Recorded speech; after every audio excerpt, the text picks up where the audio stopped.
रात के ठीक 2:56 हो रहे थे। शहर सो चुका था, सड़कें खामोश थीं और हवा भी जैसे सांस रोक कर खड़ी थी। रोहन अपने कमरे में अकेला था, लाइट बंद, टीवी बंद, बस मोबाइल की हल्की रोशनी उसके चेहरे पर पड़ रही थी। उसी वक्त फोन वाइब्रेट हुआ। रोहन ने स्क्रीन देखी, अननोन नंबर। उसने फोन पलट दिया। इस वक्त कौन कॉल करता है? उसने खुद से कहा। कुछ सेकंड बाद फिर वाइब्रेशन, वही नंबर। रोहन ने फोन नहीं उठाया, लेकिन तीसरी बार फोन अपने आप वाइब्रेशन से आगे बढ़ गया और कॉल अपने आप रिसीव हो गई। रोहन के हाथ से फोन लगभग गिर ही गया था। हेलो, उसने हिम्मत करके कहा। दूसरी तरफ कुछ सेकंड तक पूरी खामोशी थी। फिर एक धीमी भारी आवाज आई। तुमने कहा था अगर जरूरत पड़ी तो कॉल करना। रोहन का दिल जोर से धड़क उठा। तुम कौन हो? उसने पूछा। दूसरी तरफ हल्की सी हंसी सुनाई दी। तुम मुझे भूल गए रोहन, पर मैं तुम्हें नहीं भूला। रोहन का दिमाग तेजी से पीछे भागा। 2 साल पहले एक नंबर उसके फोन में सेव था। नाम था इमरजेंसी ओनली। वो नंबर एक रात बार बार कॉल कर रहा था। रोहन ने गुस्से में कहा था, दोबारा कॉल मत करना, मुझे परेशान मत करो। और उसी रात उसने वो नंबर ब्लॉक कर दिया था। उसके बाद कभी कॉल नहीं आई आज तक। फोन पर आवाज फिर आई, तुम्हारा दरवाजा बंद है रोहन, पर खिड़की नहीं। रोहन एक झटके में खड़ा हो गया। उसने खिड़की की तरफ तो देखा, खिड़की बंद थी, पर्दा भी लगा था। फिर भी टक टक टक कांच पर हल्की सी आवाज आई। रोहन के हाथ कांपने लगे। ये मजाक बंद करो, उसने चिल्लाकर कहा।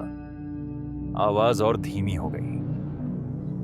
मैं मजाक नहीं करता रोहन, इंतजार करता हूं। रोहन की सांस तेज हो गई। उसकी आंखों के सामने एक पुरानी रात घूम गई। हाईवे, अंधेरा, तेज बारिश। सड़क के किनारे एक आदमी खड़ा था, हाथ हिला रहा था, मदद मांग रहा था।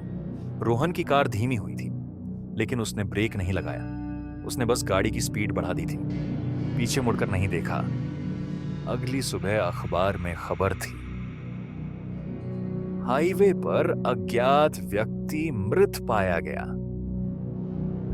रोहन ने खुद को समझा लिया था, मैं कुछ नहीं कर सकता था। ठक ठक। अब आवाज दरवाजे से आ रही थी। फोन पर आवाज बोली, तुम उस रात नहीं रुके रोहन, आज मैं नहीं रुकूंगा। कमरे का तापमान अचानक गिर गया। रोहन को अपनी सांस दिखाई देने लगी। दरवाजे के नीचे से एक अंधेरी परछाई धीरे धीरे अंदर फैलने लगी। रोहन पीछे हट गया। कृपया, उसके मुंह से बस यही निकला। मोबाइल स्क्रीन अपने आप जल उठी। एक आखिरी मैसेज आया, इमरजेंसी, डोर ओपन। रोहन की आंखों से आंसू बहने लगे। मैंने गलती की, वो बुदबुदाया। लेकिन कमरे में अब कोई आवाज नहीं थी, बस खामोशी, गहरी, भारी खामोशी। सुबह बिल्डिंग का चौकीदार दरवाजा खटखटाता है। दरवाजा खुला हुआ था। कमरा अंदर से खाली, ना रोहन, ना कोई निशान। बिस्तर पर सिर्फ मोबाइल रखा था। स्क्रीन पर लिखा था, लास्ट कॉल ड्यूरेशन 2 घंटे 56 मिनट और कॉन्टैक्ट नेम इमरजेंसी ओनली।